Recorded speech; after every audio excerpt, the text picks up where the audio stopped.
Centre traditionnel naturel Docteur Alfonso. C'est que les locaux c'est pas c'était ne bikisi milimo na biso. Ayuna. Centre traditionnel naturel Docteur Alfonso. 100% naturel. Bonjour à tous et à toutes, très chers internautes, amis et fidèles assistants de cette émission Moulia Batalhadora. Partout là où vous êtes, en Amérique, en Asie, en Europe, que la grâce de notre Dieu, le Seigneur Jésus-Christ, nous comble du début jusqu'à la fin. Bienvenue à l'édition d'aujourd'hui. Comme j'ai toujours l'habitude d'expliquer, peut-être vous êtes de nouveaux amis et de nouveaux assistants de cette belle émission Moulia Batalhadora. L'émission intitulée Moulia Batalhadora, c'est en langue portugaise, qui se traduit en français une femme bataillante, une femme forte, capable de frapper le porte par-ci par-là pour ramener les informations, les actualités nécessaires à vous qui êtes très important. Je suis là votre humble servante, Inancia Mauricio da Silva, l'os et la chair du grand réalisateur Lutumba Sergio. Aujourd'hui, je ne suis pas seule, j'ai un invité spécial pour que nos invités sont toujours spéciaux. C'est l'évangéliste Jojo Mantuidi qui exerce le service du Seigneur dans l'église Messeva, Missão Evangélica do Cristo na Verdade em Angola. En français, c'est traduise la mission évangélique du Christ en vérité en Angola. Et aujourd'hui, nous allons parler sur l'unité. Nous savons très bien le peuple des dieux, même ceux qui sont encore dehors, parce que Jésus-Christ lui-même est venu pour ramener le brebis perdu.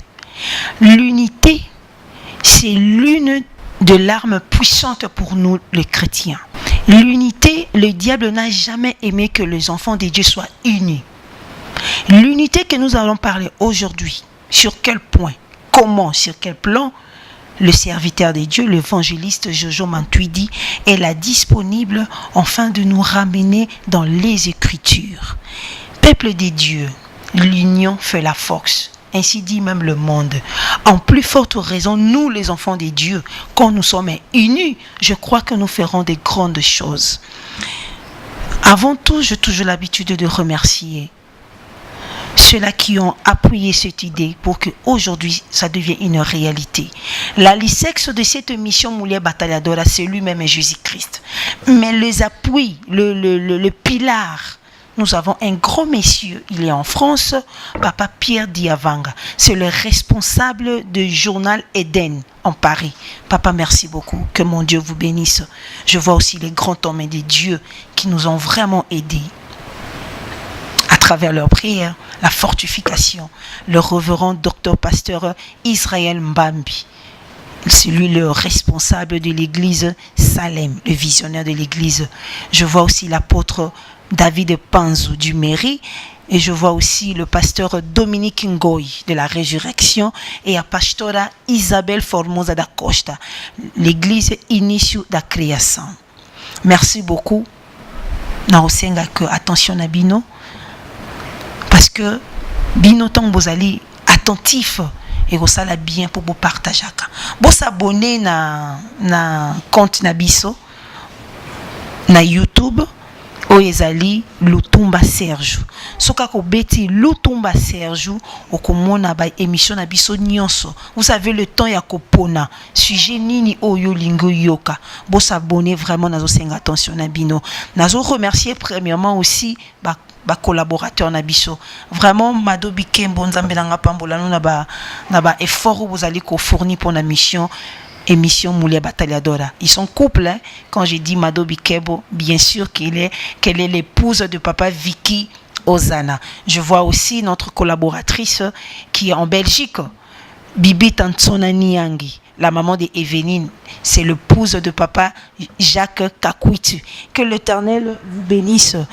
Bonjour évangéliste. Bonjour maman. Merci alobi que le loto lobela sur unité.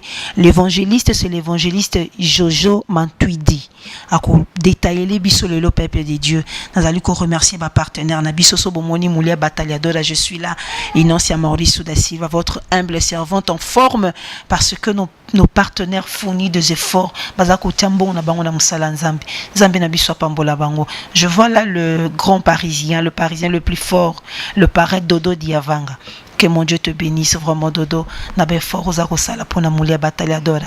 Elle-même aussi, la maman Bibi Tantsona Niangi, la maman de la petite Evenine, le cœur de papa Jacques Kakwiti, maman Nzambe Nanga Pambola yo, le docteur Alphonse Lumanga, c'est le partenaire officiel de l'émission Moulia Battaliadora. Il est docteur en médecine traditionnelle. Serge Lutumba, chaque chose à son temps, papa. Évangéliste Jojo Mantuide. Qu'est-ce que l'unité premièrement? Merci bien. Juste ce qui est la unité, j'aimerais bien se présenter d'abord. Ndengende Kwalobi qui est Kombonanga, évangéliste Jojo. Et évangéliste Jojo a marié, père de 2 enfants. Et évangéliste Jojo a pena source. Donc mutumoko abimabo était le rôle melchizedek qui dans la source. Et l'inkoloba évangéliste Jojo azana papa azana maman et du point de vue spirituel évangéliste Jojo a outipé quelque part pour quelque part. Et nazo remercier plus le pasteur Félix mon père qui est à Kinshasa et papa Juppé ainsi que papa Roberto naza si reconnaissant aussi sur l'église Meseva au Angola. On a la deuxième personnalité dans l'église Meseva sur mon leader Bill Kayembe, c'est le leader de cette église Meseva en Angola. Merci maman. Donc tous les autres on parler sur l'unité. L'unité est la base de l'église. L'église oyo unité zate est la église moko ya kokufa. Parce que notre Dieu a lingaka unité non plus la uniformité. Et ça na l'église mususu bazana uniforme moko balataka. Mokoti na fond bolingo ezate. Alors unité sike zate eza sika o nzamba zalate. Yango wana unité za très important. Ndenge Bible le dit Dieu siège au milieu ya bassin, pena milieu bassin azalaka terrible. Et sika o unité za donc Dieu est terrible. Et sika o nzamba zali esengeli ba fruit ya unité monana. Dans cette émission, on a besoin de comprendre tout au plus makambo tokolobela à fond sur l'unité. Merci bien pour la question. Évangéliste, ce que le dit que ici ka unité zalaka nzamba salaka makasi. Mais pourquoi ba nzambe ba yebi que nzambe na biso saka na kati unité? Mais pourquoi ils ne sont pas unis? Et le ko nini zo sala que ba nzambe bazala na division. OK, question na yo na sepela ngo makasi. Premièrement, division et outil pas en ensemble té, unité ne outil pas en ensemble. Parce que bisonion son assez à moi oyo tozaba pèlerin, donc outil quelque part pour quelque part. Maintenant, et si ka biso to uta, unité nde eza élément o eza namboko biso to uta. Ndenge Bible le dit, il vous a élu avant la fondation du monde, il vous a jugé fidèle et capable. Donc Nzambe tango azwaka bato a jugé bango fidèle et capable et ayebi ke bato a jugé baza uni. Or unité est sa force. Maintenant eloko ezo sala na kati église que unité ezalate eza division. Or division eza na ba étape belé ou procréaka division na kati église. Je peux donner un exemple. Par exemple le malentendu na kati église. Au moins eza na bato muto ayoka na muto te. Muto ya sepelaka kaka soki pasteur Fulan atei. Mutu oyo asepelaka so amoni frère fulani aza na modération pona ye aza na esengwa koyemba bien akosambela. Mais soki amoni mususu azali akosepela te. Mutu musu ayaka église so amoni ka leader aza na église nde ye église. Mais soki leader aza na kati église te moya ya ezate. Donc au moins na kati lelo lingomba eza plus na ba groupe o ba sala ezo sala ke ye groupe oyo kana na groupe ote groupe oyo ndenge za wana mutu muso akoko kota te. Oh unité au Bible ezo senga biso eza yango te. Bible bi na Ephésiens 4:3 babi to forcer to conserver unité de l'esprit par les liens de la paix. Donc ozomona seka kimi ezate boyoka ne ko zalate. Raison pour laquelle même Bible lobby chercher la paix avec tous. Hein? Toluka paix, toluka sanctification, sans laquelle personne ne verra l'Éternel. Au moins, on a 4 églises, oyo kimezate. Pourquoi kimezate? Kimezate parce que yé pona yé ayoka na kinganti. Pona yé pasteur onde yé aza bien pona yé. Pona yé frère onde aza bien pona yé. Et là mususu esalaka ke unité zala na kati église te. Eza loko tobenga c'est la raté de la nouvelle naissance. Eza na bato ebele aya na église azu poste moko songola zo sala. Mais abongola mutema te. Prenons l'exemple de Nicodème. Nicodème Christ ayebisi pona bokonza likolo fo botama mala mibale. Azo tuna Christ question lobi oh. Ngai mukolo lokola nga tata lokola nga na botama sumba la mibale. Il y avait pas la notion de la nouvelle naissance. Donc eza na bato ebele aya na nzela nzambe, aya na kati église, aya lokola mutu nyonso, mais abongoli ne mutema te. Donc aya na yeka aya parce que mon mesano. Parce que tango azalaka mwana muke papa bana o meme na église. Maman bana o meme na église et comme ele lokola culture. Mais aya mais abongoli mutema te. Bato lolenge wana ba osunga te église po kende liboso. Soki mutu ndenge évangéliste au lobby, banda bomwana naye, alors que l'église n'a pas. Est-ce que vous assurez vraiment bon enseignement et côté komi mukolo ou bien binonde ba pasteur lelo bozote yangote? Parce que le que vandi lelo base na ba église, c'est l'argent. On prêche que la prospérité, on prêche que le mariage, on donne la bénédiction. Hein? Tant que vous avez enseigné, tandis que l'église faut la baser na enseignement. Enseigner bateau qu'est-ce que l'unité tant soit pasteur me bossa papier na binoté quelque part. Merci na question na yo maintenant ibselo ko moko boye l'église telle que tu vois l'église est constituée na deux catégories ya ba chrétien tozalaka na ba book ko bible zoloba pe tozalaka na ba brebis eza difficile olongo la book ntaba olongwa awa to memeti na ari akuka nanzele gozala difficile pona ye mais aza important toujours brebis aza muto même ozo mema na abattoir po boma ya soumetaka toujours on a quatre église za lokola zamba na kati ya zamba ezala banyama ebele mais banyama nyonso tende bakokanaka na kati église lelo unité oyo mona bandi lelo tene ba église lelo même à l'époque de Paul soto tangi na 1 Corinthiens chapitre 1er, dans verset 10 à 13, au moment où il y avait juste conflit dans l'église, Paul a dit Paul a dit yoki baye bisingai que parmi vous boyo kanezate.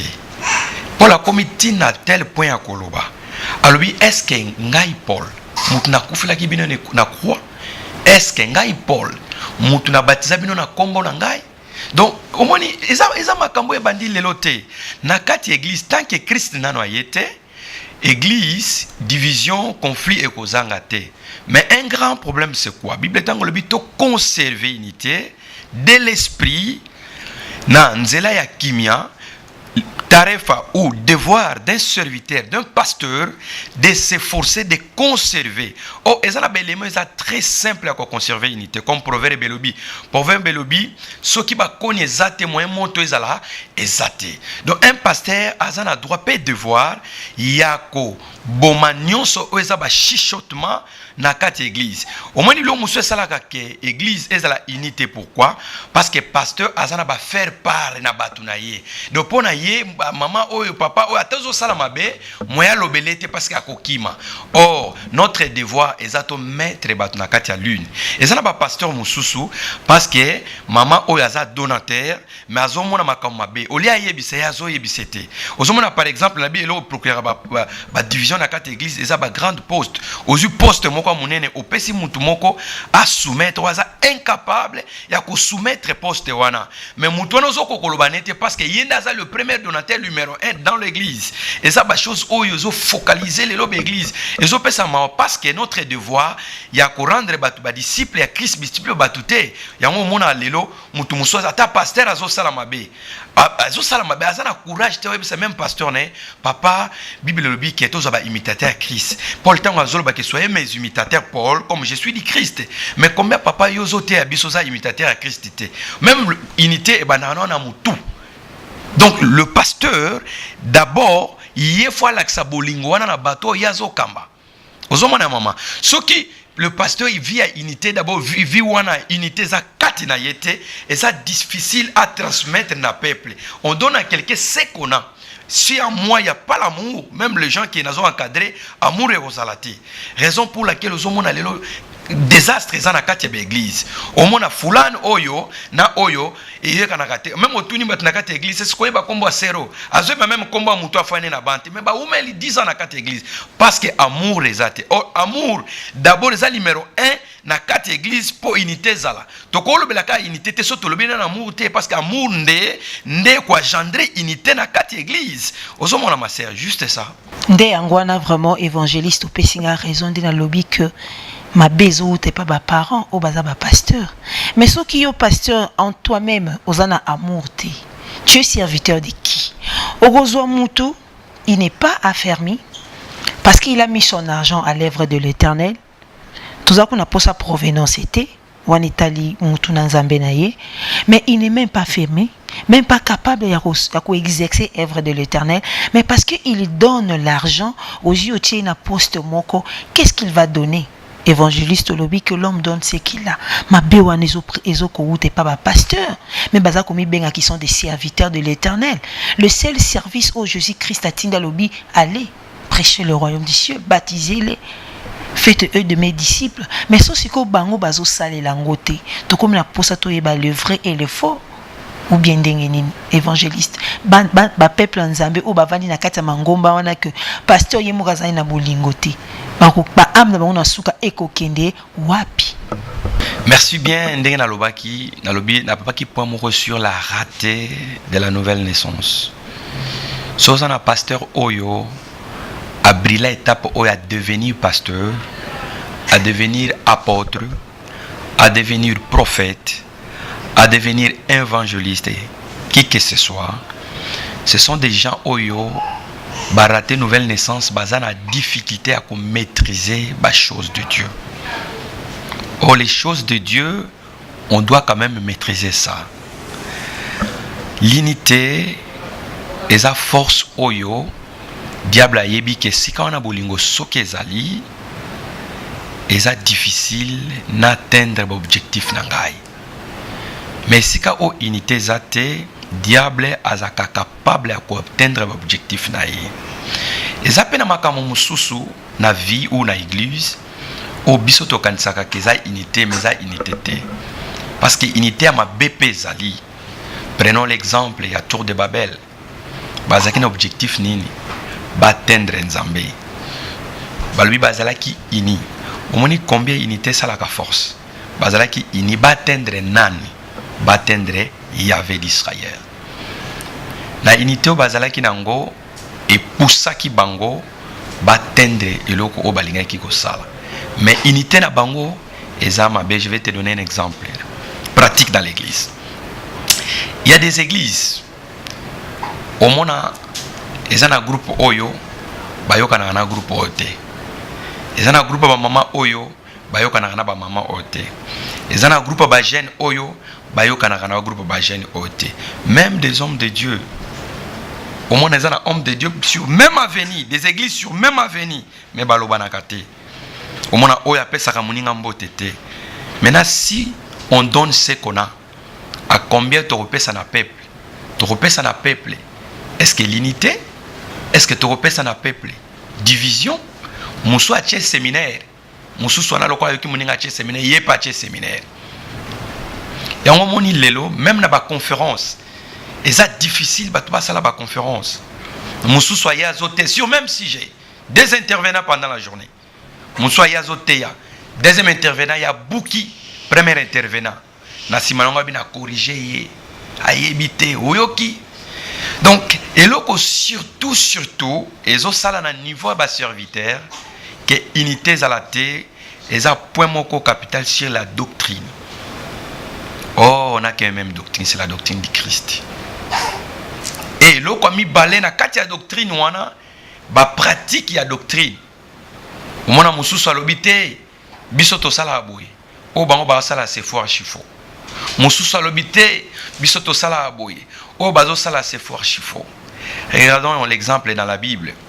Les Élies ont venu, Moïse, Élisée, plusieurs personnes baillé, ba Esaïe. Mais il y avait un homme aïe la combo à Jean. Il prêchait que la repentance. Parce que le but du royaume, c'est la repentance. Il a prêché la repentance. Mais et comme il a monté à Katakamakam, ça va problème. C'était le Christ. Christ a télémé à lobby. Parmi toute personne, personne n'est plus grand que Jean-Baptiste. Est-ce que tout le monde n'a pas cité Jean-Baptiste à Beleni moto Kiti? Tout le monde Jean-Baptiste a passé l'ingénieur à Bettelingenga na Maï Panzani. Mais il prêchait que la repentance. Donc là où il y a l'unité, la vie du Christ est là. Les cambo évangélistes aussi beza pour moko nécessaire hein. Oui que na ibité soka awa na mboka na biso Angola hein.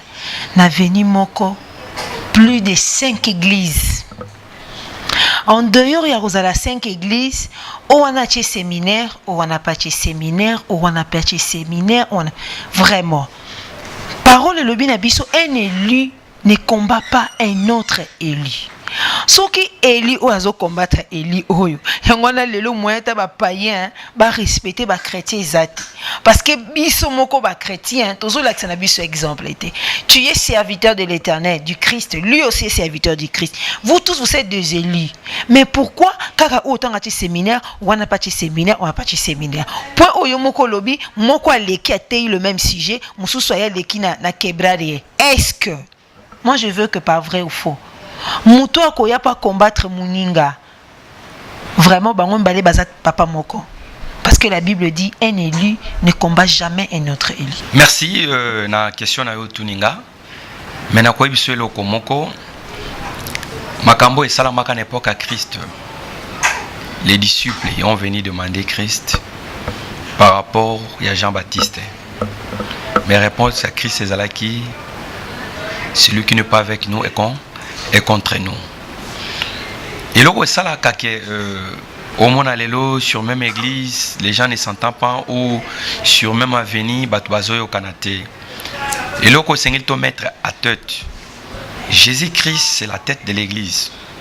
Nous tous, nous sommes le membre tozo constitué corps du Christ. Ceux qui tozo membre ou tozo constitué corps du Christ. Mokolomo côté le boko akolobakaza plus supérieur que l'issou. Mokolomo côté zolo akolobakaza plus supérieur que le kolo. Et loko salaka que au mona makambwana mingi ne otulinga question salama eza manque éthique et manque de déontologie pastorale. Or il y a des gens aussi aujourd'hui qui ont brûlé les étapes au mona aza na base te tokoy koloba. Peut-être Azam Tumoko a déplacement ou Azaki disciple, peut-être Azaki n'a pas fermité, à sali déplacement qui quelque part à se proclamer comme un pasteur de l'église. Lokola batu place babandaka alléluia alléluia batu bayaka batu pe basali nini baye balandi voilà ba chose oizo s'est passé dans ma milieu makam lokola au moni que Bible nous porte beaucoup de références na musala nzambe. Je vais te donner un exemple. Oyo, notre maître Jésus-Christ, lorsqu'il était en vie sur terre, a exemple Makambwebele sur la transfiguration dans la montagne. Il y avait Pierre, il y avait Jean, il y avait Jacques. Balali, Christ a poussani, prié. De repente, la transfiguration, il y apparaître, Moïse apparaître. Tant que Pierre, Balamuki, Amoni, Pierre, Amoni Makamboyo. Pierre a dit Christ, a dit, oh, restons ici. Faisons 3 temples. Un pour toi, l'autre pour Moïse, l'autre pour Élie. Christ pouvait dire non. Gaza mettre à bateau. Moi, je vais faire paraître bango pour mon bango. Mais Christ n'a jamais dit ça. Et dans 4 églises, là où unité zali, moi je comprendre grâce à Moninga. Bat ba wela na te ba se diviser. Aibi ke na area o évangéliste mtaoloba makambo ezabie. Na area o pasteur sur afani si makambo ke bien. Na area o soki to lukinza même osakoli a telemi nzamba lobi na nzela na vie ke na kati église. Donc muntu ako comprendre grâce à Moninga. Mais soki lelo ozomona ba église ozo comprendre parce que unité ezate. Mais là où il y a unité, on comprend grâce. Regarde Pierre. Pierre a bossani même intérêt na ye. Alors restons ici attendant 3 temples. Abo attendant temple et puis il y a Jantin. Attendant à Jacques, attendant à mon côté. Pierre était marié. Pierre a bossani ki bazali kolongombo fo bazonga. Là où unité zalaka, présence ensemble reniaka. Là où unité zalaka, au mona muto ko reconnaître grâce à muninga là où unité zalaka au mona bat nyonso batala que intérêt à Christ a autant l'intérêt na yete père abosa ni faut bazonga bi restons ici mais combien les lobe église bolingo ezate yate ya biente ya yebo lobate ainsi de suite parce que manque amour. Voilà maman. Évangéliste Jojo. Oui que point nous toucher ça plus fort hein.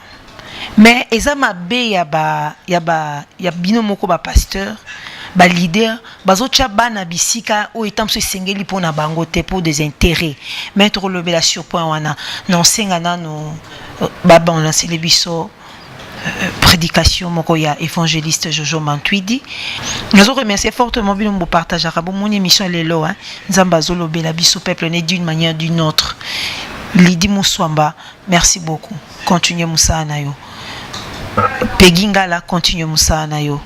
Gigingala, continuez Moussa la. Gas Mafina, Serena MD, continuez Moussa Anayo. Yanza Bopambo la biso. José Touré, continuez Moussa Anayo. Bana Lemba, j'ai vraiment aimé la Misi Nzambe oazo simba mitema na bino bo continuer musana bino Mariette Ngola Kalambai otolobele lobby Nzamba osunga bo continuer musana bino Régie balancer les biso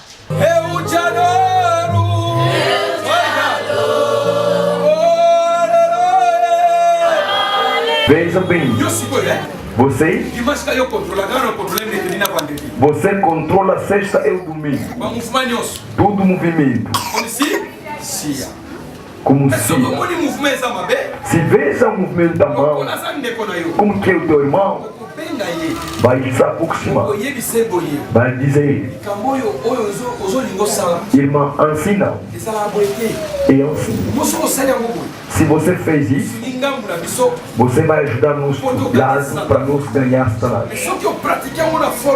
Se você praticar nesta forma, o diabo vai ganhar. Se ele ganha, nesta fraqueza, pode introduzir doença, pobreza, pode introduzir. Se nós conservarmos, tudo que está no nosso reino vai ser de nosso benefício. Ele está muito zelado. Ele considera. Eles estão pagando. Eu não estou no reino deles. A coisa que faz isso é o espírito da abstinência. Eu não naquele lado. O que é se condenar? Ele pode entrar cá. A igreja acabar. Ele não pode cumprimentar. Ele não pode cumprimentar. Ele não quer saber. Ele não quer saber você. Ele não quer compreender você. Onde é que há unidade? Vai saber conhecer o seu nome. Onde é que ele se senta? Meu irmão, o que você faz? Às vezes, você pode ter carro. Mes frères dans l'église, ça chauffeur. O teu irmão é motorista. Il peut travailler. Ele pode trabalhar. Dans l'unité. Na unidade. Il y a la progression. A progressão. Na bandi, boti comme na image, ndenge l'évangéliste était qui c'était un certain dimanche. Na senga Patrick Bolompete omoni yomoko, na senga Pati Bikembo. Bo partager yango ezali l'unia forme à évangéliser pe na œuvre de l'Éternel nzambe opambola bino famille la mobimba bo partager ezelo kona biso nyonso bo partager yango famille la mobimba bo partager yango Blaise Mawanda partager continuer na partage nzambe Serge Lutumba opambola yo Gas Mafina continuer nzambe Serge Lutumba akopambola bino Blaise Mulele Blaise Bende, Blaise Masengo, Nzamba Pambola, vraiment na partage de tozo sala. Évangéliste nalobaki avant que to talaba image qui toko vraiment to landa nengote qui c'était les dimanches que ezali faute na bino moko o bozali ko kamba peuple de Dieu bozali ko tia batum na ba poste oyo esengeli nango na yete bozotia mutu na poste o azali na incapable ya kosalela poste wana me bozotia ye kaka na mitunaka eza mpona nini bokomi na baintérêt personnel oleki ndenge olobi kala mingi te awa intérêt na biso fo miso na biso etalaka nde le Christ bokomi na baintérêt na bino moko bokomisi baeglise lokola baboutique bokomisi baeglise lokola babien privé na bino yango bosala na église eloko bino bolingi. Au contraire, église eza na marche oyo Bible ezali kolobela biso. Oui, merci.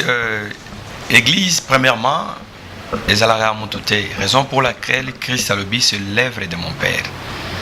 Donc, pasteur nyonso, esengela yeba, église, eza œuvre ya Nzambe. Eza œuvre ya motote. Alors, eloko ezo sala lelo, ba occupation et ba poste moko énorme na ba église. C'est parce que des pasteurs ou des hommes de Dieu, Moussoussou, bazo parvenir te ya kozala na maîtrise ya bateau bango bazo yamba. Lelo na yoka ka langage parce que ba ça c'est le gros poisson au poisson nangai. O anga gros poisson nangai mta soutenir anga so muta meko simba yawa. Donc problème yawa ekokota. Mais ce qui mutuana komi ya yo c'est gaza su ya Nzambe te.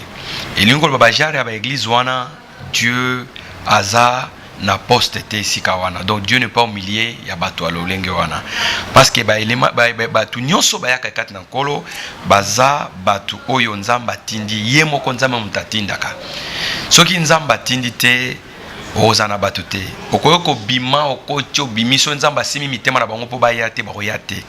Alors kopesa mutu poste moko énorme oaza incapable yango moni ba désastre lolenge oyo omona mutu a une église parce que azana possibilité plus que son pasteur possibilité plus que batunyo so bazana église pasteur trouver bon yé no moni pas ki maté faut se passer poste songolo mutu bongo ata sakani na ba ser na église pasteur moaza na force ya koloba ezate. OK, un pasteur aza mutu oyo atoza na ba million na yo mais liboso na oza mwana oyo azo diriger parce que koza na ba million eloko yo azana ngo yo ko pesa yete okopesa pasteur na yo mbongo pasteur no pele ba ko so pe mbongo azongiseli yo mais loko Nzamba chakati ya pasteur na yo po yo soumettre na autorité a chakati na établir pa na mukolo moko te yo ko pesa pasteur na yo. Alors mutu Nzambe nyonso esengela yeba aza nani ndenge na la tête lobaka cogito ergo sum. Connais-toi toi-même. Il faut mieux identité na yo. Pourquoi Nzamba benga? Pourquoi Nzamba établir ngali boso bato? Il faut toyeba ke to ko rendre compte pas na Nzambe na bato biso tozo kamba. So to kambi bango malamu gloire au Seigneur mukolango to sepela na nkemo le wona bato wana. Mais so to kambi bango par ba propre sentiment. Yango na verset zolo baboye eza na Philippiens 2:2 et vraiment na kotanga po esunga biso boye. Elobi boye. Rendez donc ma joie complète. Na ba édition Moussou bi ma joie parfait. Comment toko ko rendre joie ya Nzambe parfait? Et ça na ba point elobi. Elobi et eux le même sentiment. Or na quatre églises ceux qui passer azana sentiment oyo. Ah parce que mbongo na benda ou bien fulano songolo collaborateur azana sentiment contraire à vision. Il koloba unité kozalate force et ozalate mais biso nyonso soto zana sentiment moko ya le faire les toutes les nations mes disciples. Alors conception na biso e fana na mbongo te pombongo za ba accessoire mutu soki ayo yambie okozala plus na penser à côté l'intérêt à Christ ndenge na ote koloba olingate omona ba bêtise na musala Nzambe parce que musala Nzambe eza musala na biso te meza yemoko yango Christ abi l'œuvre de mon Père. Alors deuxième point lobi tozala na même amour omoni amour eza loko oyo eza mutu mobimba. Moi je te dirais l'amour c'est lui-même Christ. Amour est soupçonné à ma bête ndenge Bible na lobi na Romain amour est koki jamais ko procréer division. Amour jamais et ko séparer que ngai ba oyo nde toko collaborer na bomala ba oyo nde na zomona e ko simbate eza na adage moko balobaka balbi mukolo moko te fondation e ko ba brique e memango na batol na lembi bino na memi bino tangu mulai. Alors mukolo moko te Christ notre Seigneur akoloba na lembi bino na memino tango mulai.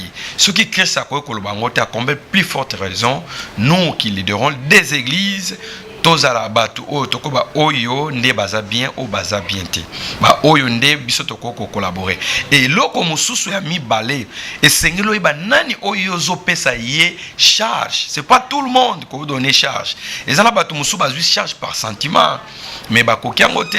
Même Bible le biba o azo sa musala nzambe par négligence aza muto akozala frapper pa nzambe. Donc musala nzambe tango zo pesa mutu poste foi ba muto na zo pesa poste est-ce qu'aza capable ya omoni Bible le bi. Il nous a élis pendant la fondation du monde, jugé fidèle et capable. Donc, nous avons fait poste, il faut d'abord fidèle, puis azala capable d'exercer poste au bapesier. Bapesa mutu poste c'était parce que azala bon en église. Bapesa mutu poste c'était pour la tramala en église. Bapesa mutu poste c'était parce que azala famille en bongo. Non. Mais bapesa mutu poste au azala fidèle à Dieu, puis capable à ça. Merci. Évangéliste, et le sous c'est plus grave vraiment, ils ont cotisé à problème et belé parce que dans un message où tu es parti à Irlande, Suède, na Autriche, balobi que maman moulé bataladora, ils a kamu que zoko comme la biso trop à wana niveau poto makamu ya mbongo ya bana. Il paraît mbongo moko l'état futara soki bana ba pasteur ba komi kolanda mbongo wana tina bandako. Le basi pe bana bango batu ba trop faible un évangile donc ce pasteur a convaincre que rapide c'est la mbonga dim mobala boizo me matina ba séparation na mabala ya batu.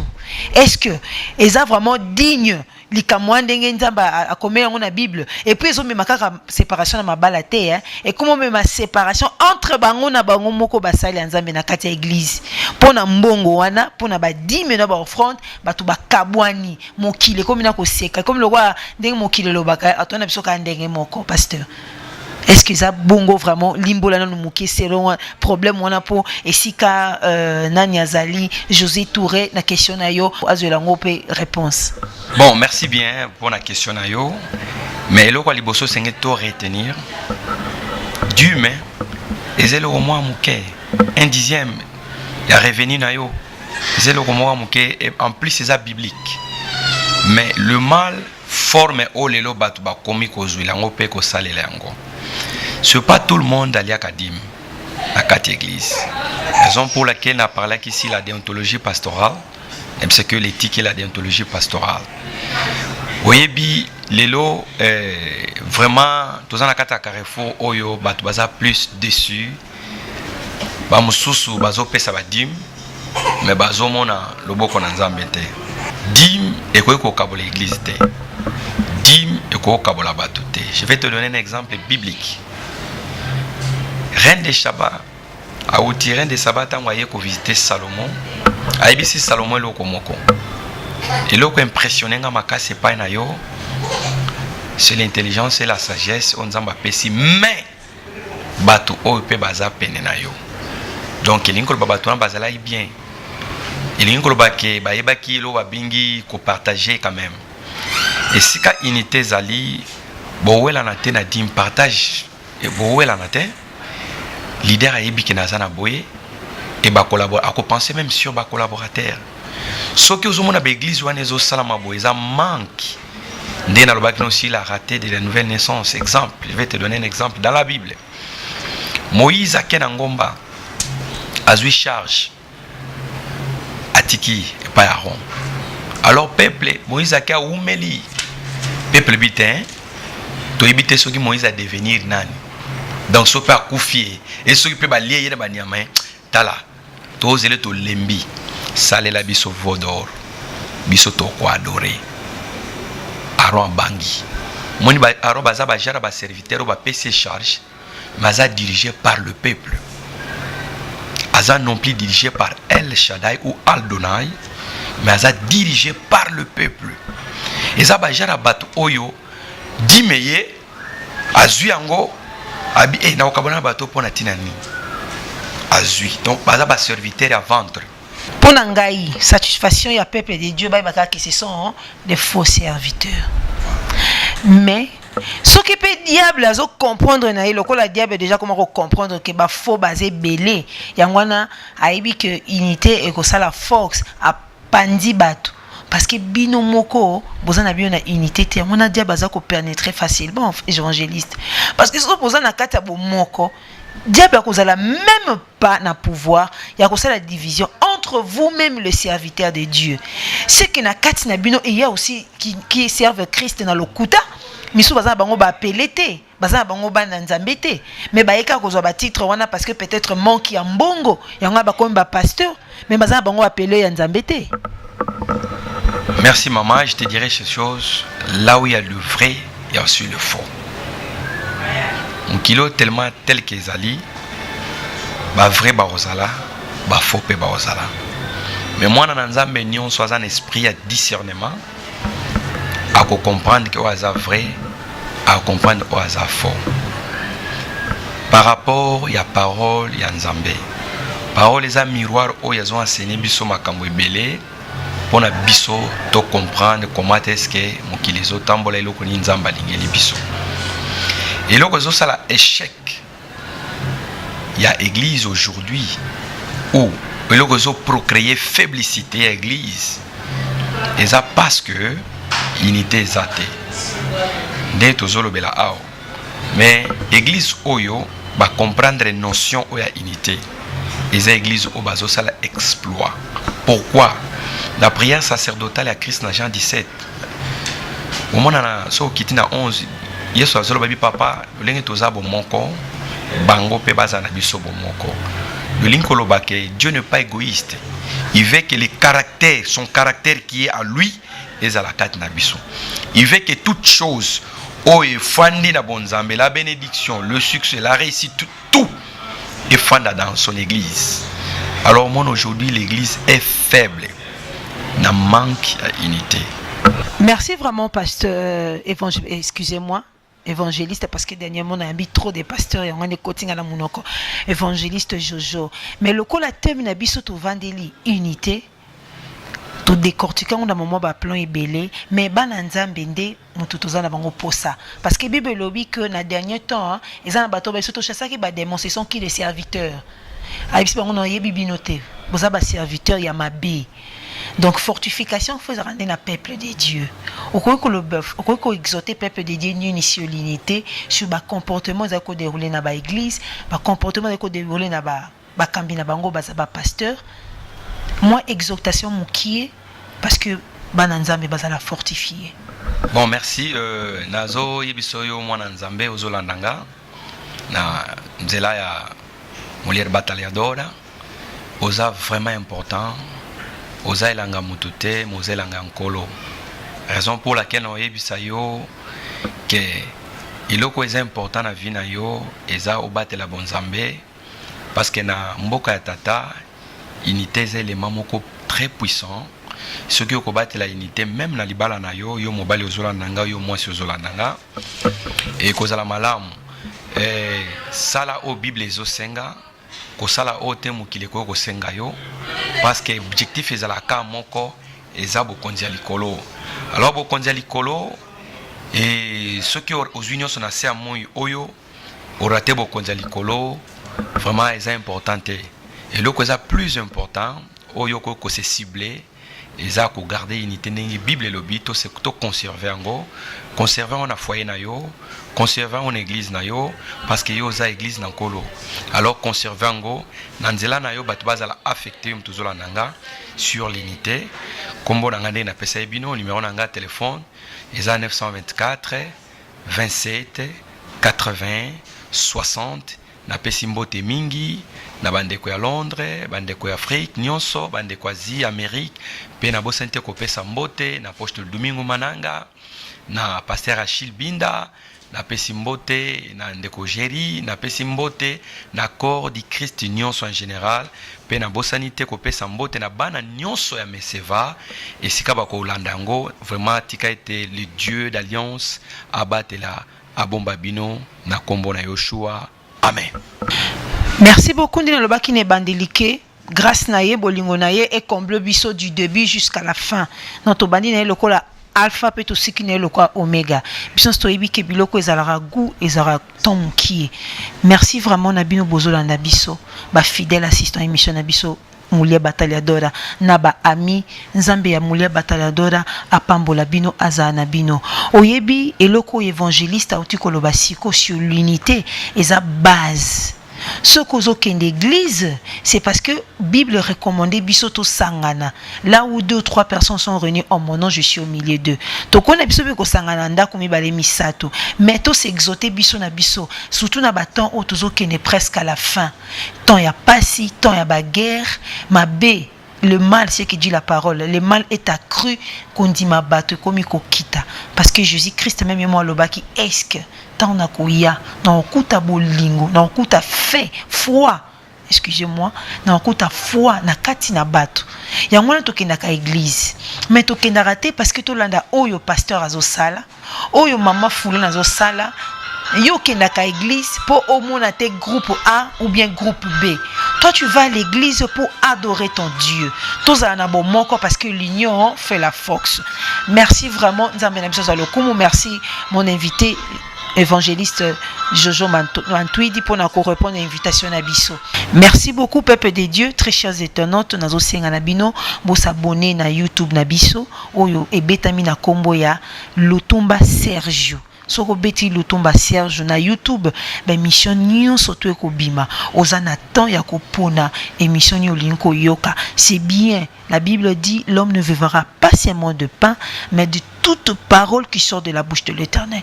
Donc la parole de la vie ezali parole de vie. Donc tout nourrir chaque fois âme na biso na esprit na biso na la parole de Dieu. Et on a lobby pour s'abonner na compte Nabiso na YouTube so bobeti Lutumba Serge Ekobima. Numéro Nabiso ezali 926 66 44 91.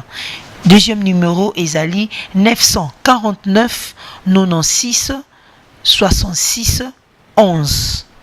D'habitude, bino boza libanda, boza en Amérique, boza en Europe, boza en Asie, il faut toujours qu'on ait un code Angola au ezali 00244. Sur beti 00244, ndo beti ba numéro 926 66 44 91 ou bien 949 96 66 11. Nzambe na biso apambola yo. Nazali ko remercier Bino bo partageara émission ya Mulia Bataliadora Lidi Muswamba Mariette ici koza na Gabon Edo ici koza na Congo famille nyonso to Malek Pelo famille Lumbu bo continuer na fort Nzambe na biso a opambola yo na ko remercier ba collaborateur na biso Mama Madobi Kembo na musalo za ko sala vraiment du tout mon cœur que mon Dieu te bénisse Papa Vicky Nzambe na biso apambola yo Bibi Tantsona Nzambe na biso apambola yo Mama Niangi motema papa Jacques Kakwit continue toujours Nzambe na biso apambola yo notre partenaire encore le docteur Alphonse Lumanga Nzamba apambola yo le parisien le plus fort Dodo Diavanga na musalo zo sala ya Mulia Bataliadora Nzambe na biso apambola yo nazali ko remercier ma mère Lisindo Tesiko Nzamba apambola yo toute la famille Bikembo Pati Bikembo papa na biso moko musée Nzambe na biso a gardé encore en vie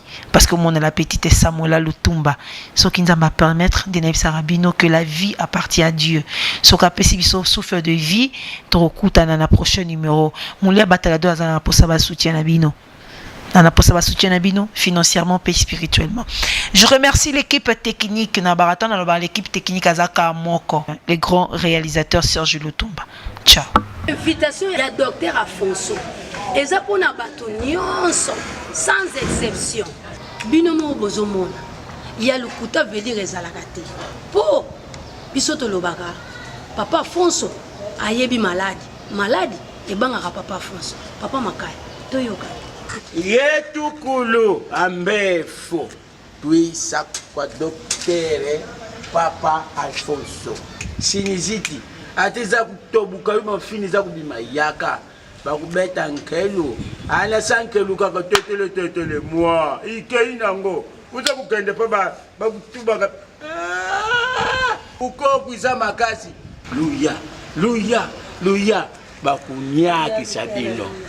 Eu estava doente, tinha hepatite, eu vivo na província, Então vim aqui em Luanda, no centro do Papa Afonso, me deu alguns medicamentos, tomei, agora já me sinto bem. Então graças a Deus, porque eu creio que foi Ele quem me mandou aqui. Eu tenho certeza que essa doença já não faz mais parte do meu corpo. Eu agradeço a esse centro e a Deus também.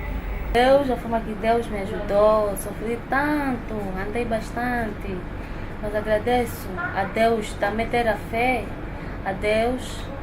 Eu peço todas as irmãs que estão a sofrer também, pedir a Deus, e Deus vai lhes dirigir onde que pode ter a salvação, e a salvação com toda a fé, conseguindo o Papa Afonso, é um doutor grande. E o segredo das folhas?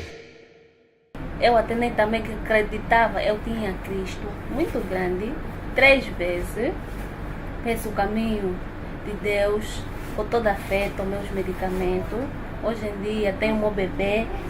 Este é um bom posto médico.